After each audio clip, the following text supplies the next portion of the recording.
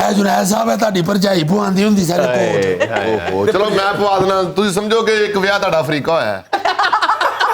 ਜਾਦਰੀ ਖੈਰ ਹੋਵੇ, ਪਾਕਿਸਤਾਨੀ ਨਹੀਂ ਸਾਂਭਿਆ ਜਾਣ ਡਿਆ, ਉਥੋਂ ਅਫਰੀਕਾ ਲੈ ਗਏ।